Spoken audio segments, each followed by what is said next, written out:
Hi, everyone, and welcome back to Tokyo on Fire. Today is July 25th, 2017. Not everyone is going to like this episode, I don't think, Michael. I don't like this episode. 75% of our viewers are male, 25% are female, and probably a lot of people are going to think that we are bashing women when we talk about Sayuri Uenishi. Okay, all right. First of all, it's not that she's a woman. She is a former member of the JRP, the Japan Renewal Party, Renovation Party. And she has had many run-ins of all kinds with authority figures. Right. But she finally seems to have bit off something that's more than she can chew, and that is Japan's soccer fans. What was she thinking? She is a member of the parliament. She is a lower house member. She's very attractive, right? I know you're going to screw your face, but visually she's attractive. I've never seen the book. Okay. Supposedly, the pictures in her book are suggestive, but it's not like revealing. It's, it's her lounging around in attractive suggestive poses. And suggestive poses. Yes, but it's okay. It's rather tame, but for a member of parliament. But flip it around. Let's say she was a guy with real good muscles. Maybe he might do something like that. So we can't really criticize that. No, he wouldn't. No one has ever done that. Maybe not. No one has ever done that.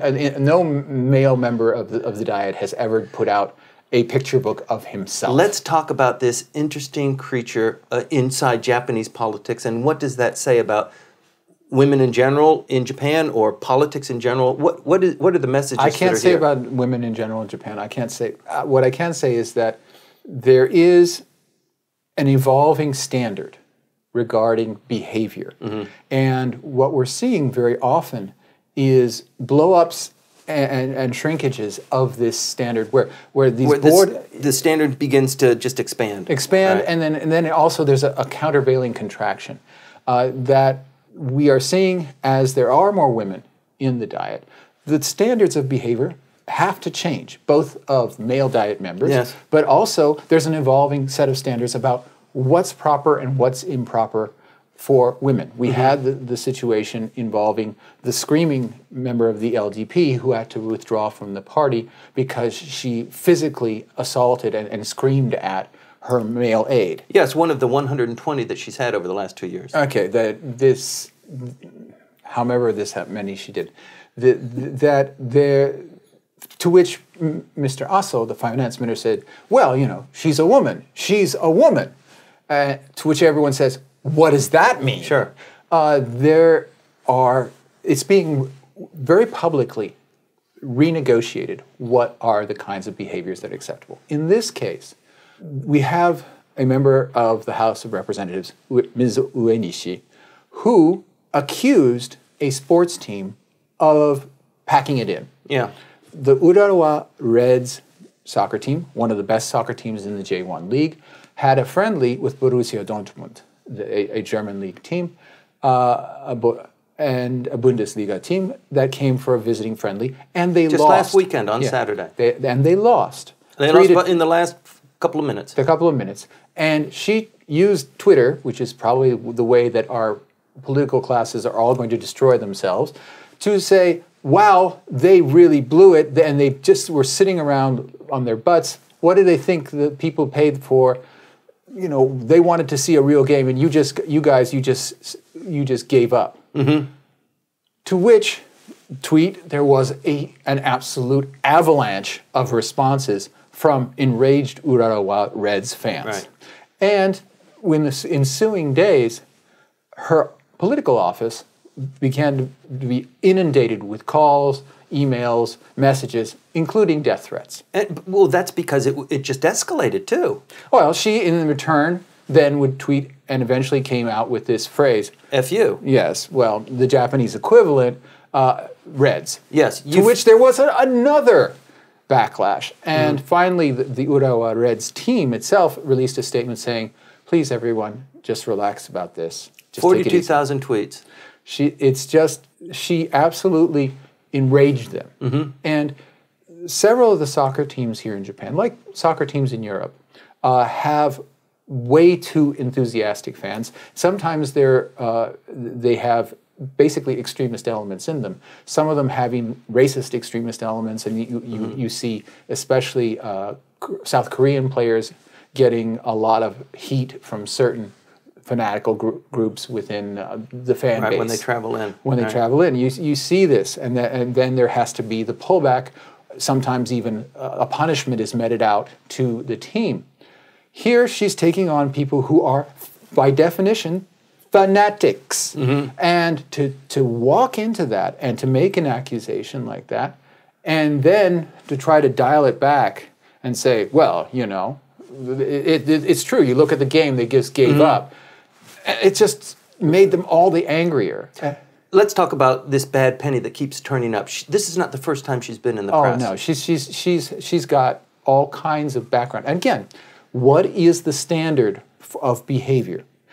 She was expelled from her party for missing votes in the Diet because she supposedly was on. Well, first she said that she had been sick, and then it came out that she had not been sick. She had been on a trip. And then it came out that the trip supposedly was overnight a tryst with one member of her staff. Whatever the reality of it, it got her kicked out of the party. And Hashimoto Toru himself is no saint. He chewed her out on national television. He chewed her out on national television saying, "You have blown it." And this isn't the first time. I mean, she's like a bad penny that's showing up every once in a while. This is not the first time for her to be in the public eye. Oh, not at all. She was also she's also on the receiving end. Well, in this case, she's on the receiving end as it is. But in this case, inside the Diet, she was giving testimony and also making requests regarding childcare leave and women working. And a heckler. One of her colleagues in the parliament. A Diet member said, "What if you're going on about this business? Why don't you just get married and have kids yourself?" Right.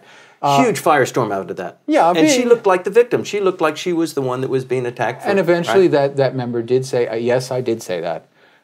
Sorry, it's no longer appropriate." And that's the main issue. It's no longer appropriate. What is the standard of the Yaji Uma? The people who throw out rude comments. Because it's safe.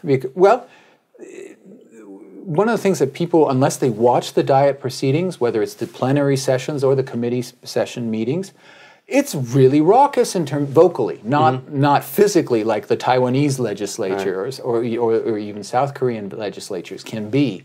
Very rarely is there physical contact, but there's constant catcalls. This is not a dignified, break stoic, their stream of consciousness, whatever make them stumble. Whatever you can do to say to make them react. I remember one member of the House of Councilors grabbed his water glass and threw it into the front seats from the dais of